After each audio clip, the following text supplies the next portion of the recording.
जी, अगर दिल्ली में बीजेपी की सरकार रहती तो क्या एलजी की हिम्मत होती इस प्रकार का काम करने की? तो एक बात से पूरी तरीके से हम लोग विश्वास के साथ कह सकते हैं, जितना भी ये अरविंद केजरीवाल जी को सताएंगे, तंग करेंगे, ये उतने ही मजबूत होंगे। और मैं पूर्ण विश्वास के साथ कह सकता हूँ कि बीजेपी कभी भी दिल्ली में वापसी नहीं करेगी।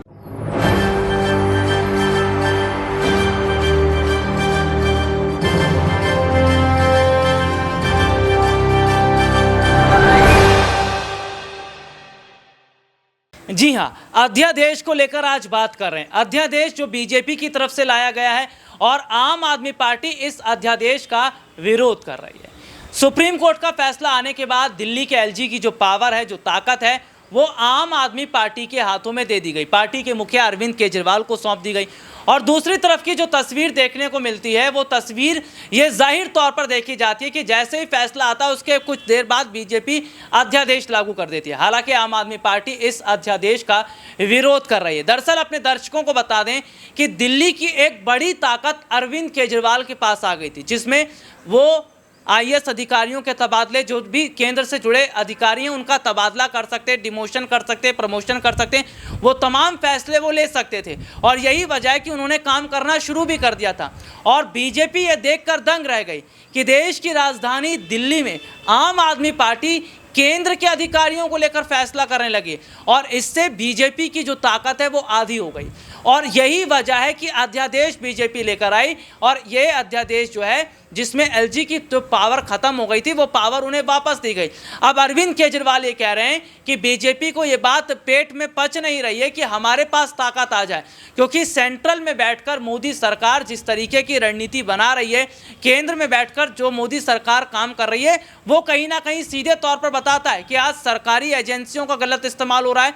वो आज कहीं ना कहीं अपना मनमाना रवैया अपना रही। दरअसल अपने दर्शकों को बता दें कि जो हालात इस वक्त के देखे जा रहे हैं, वो ये जाहिर तौर पर बताते हैं कि अध्यादेश की जो लड़ाई है वो सड़कों तक आ गई है। आम आदमी पार्टी हो या और तमाम विपक्षी पार्टियां इसका विरोध कर रही हैं। हाल ही में दिल्ली के मुख्यमंत्री अरविंद केजरीवाल का जिक्र कर रहे हैं और उन्होंने उनसे जो मुलाकात नीतीश कुमार की हुई, तेजस्वी यादव की मुलाकात हुई, जिसमें उनका ये कहना था कि जो आम आदमी पार्टी के साथ दिल्ली में हो रहा है, जो केंद्र सरकार कर रही है, वो ठीक नहीं है। भाई अध्यादेश लाने की जरूरत थी ही नहीं। और ये कहा जा रहा है आम आदमी पार्टी की तरफ से कि अब हम कोर्ट का दरवाज़ा खटखटाएंगे और हमें पूरी उम्मीद है कि कोर्ट से न्याय मिलेगा। इस पर तेजस्वी यादव का एक बड़ा बयान आया है, क्या कुछ कह रहे हैं देखिए। कि जो लोकतंत्र है, लोकतंत्र में चुनी हुई सरकार को जो अधिकार मिले हैं और जिस प्रकार से जो नॉन बीजेपी स्टेट में जिनकी भी गवर्नमेंट है, बीजेपी लगातार उनको तंग कर रही है, परेशान कर रही है।